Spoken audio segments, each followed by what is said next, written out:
Hello मित्रांनो, आपलं स्वागत आहे पागल इंजिनियर चॅनलमध्ये. मी अमर शेटे.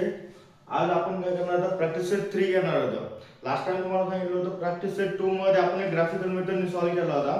फायनलला आपण काय करणार आहोत, सेपरेट त्याच्यावर एक मोठे लेक्चर घेणार आहोत आणि त्याच्यामध्ये तुम्हाला ऍक्च्युअल ड्रॉ कसा करायचा ग्राफ ते पूर्णपणे शिकवणार आहोत. त्याच्यामुळे मी काय केलं, आता नेक्स्ट घेतली आहे प्रॅक्टिस सेट 1.3. त्याच्यामध्ये आपल्याला पहिला क्वेश्चन असा आहे की डिटरमिनंट दिलेला आहे आपल्याला 2/2 चा. 2/2 म्हणजे काय नेमकं तुम्ही म्हणता, तर 2/2 म्हणजे 2 कॉलम 2 रोज. जर याच्यामध्ये जर 3 कॉलम 3 रोज असेल तर त्याला 3/3 म्हणतात.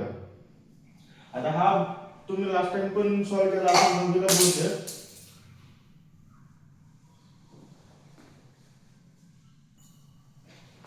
तर आपण काय केलेलं आहे, आपल्याला 2/2 सॉल्व्ह करायचं. याच्यामध्ये आपण मी आता तुम्हाला फॉर्म्युला सांगतो कसा आहे. तर अल्फाबेट आपण जर व्हेरिएबल मध्ये घेतलं ए बी सी डी, हा तुमचा एक डिटर्मिनंट आहे. हा डिटर्मिनंट कसं आहे, क्रॉस मल्टिप्लिकेशन केलं जातं आणि त्या दोन्हीचा मायनस केलं जातं. जसं की आता इकडे बघता ए इंटू डी, ए इंटू डी मायनस बी सोबत कोणतं सी ला मल्टिप्लाय केलं जातं, कारण आपल्याला काय करायचं, क्रॉस मल्टिप्लिकेशन करायचं आहे ना. तर बी इंटू सी म्हणजे a d minus b c, हा झाला तुमचा फॉर्म्युला. हा फॉर्म्युला आपल्याला यूज करायचा आणि हा फॉर्म्युला यूज करून आपल्याला काय करायचा, डिटर्मिनंट सॉल्व्ह करायचा आहे.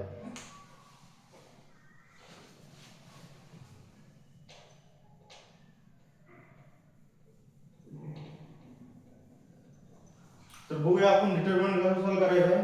तर आपण काय केलं होतं, पहिलं आपण याला ए कन्सिडर केलं, याला बी केलं, याला सी केलं, याला डी केलं. तर आपला फॉर्म्युला काय होता, A into D minus C into B किंवा बी इंटू सी. तर ए कोण किती, 3 गुणिले 5 मायनस सी काय 4 गुणिले 2, 5 त्रिक 15 मायनस 4 दुनी 8, 15 ला 8 गेले किती राहिले 7. हे झालं तुमचं फायनल आन्सर 7. आता सेम आपल्याला काय करायचं आहे, सेकंड चा सेम सॉल्व्ह करायचा आहे. तिथं काय ए इंटू डी आहे, हे काय आहे ए इंटू डी मायनस बी इंटू सी करतो मी. सी इंटू बी केलं काय, बी इंटू सी केलं काय, सेमच आहे. ते काय इथं -1 इंटू 4 मायनस डी काय इथं 7 इंटू 2. तर 4 4 कसे मायनस मध्ये, कारण -1 ला देणे काय केलं, गुण झाले म्हणून -4 मायनस 7 दुनी 14. आता हे -4 आणि -14, मग उत्तर काय आहे -18. हे झालं तुमचं फायनल आन्सर 7 हे 18.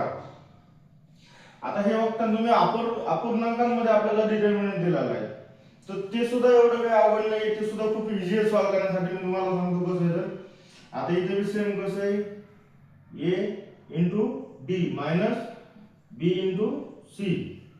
ए काय आपल्याकडे 7/3 इंटू 1/2 मायनस डी काय 5/3 इंटू 3/2. आता गुणाकार तुम्हाला माहित असेल, गुणाकारामध्ये वरच्या वरचे आणि खालचे मल्टिप्लिकेशन होतं, म्हणजे 7 1 7 divided by 3 2 6 minus 5 3 15 minus 3 2 6, 5 3 15 divided by 3 2 6. आता इथं बघताना तुम्ही आता काय, जे आपला डिनॉमिनेटर आहे तो सेम आहे.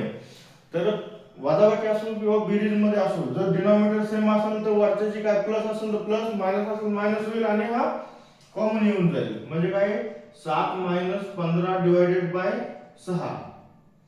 तर 15 मधून जर 7 गेले तर किती राहते, तर -8 डिवायडेड बाय 6.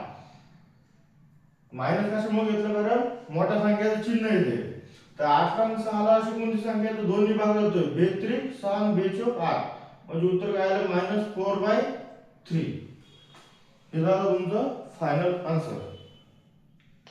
सेम असं सॉल्व्ह केलेलं सुद्धा आहे, तर तुम्ही ते सुद्धा बघू शकताय. आपण काय करणार आता नेक्स्ट त्याच्यामध्ये हा जनरल छोटा एक प्रॉब्लेम होता.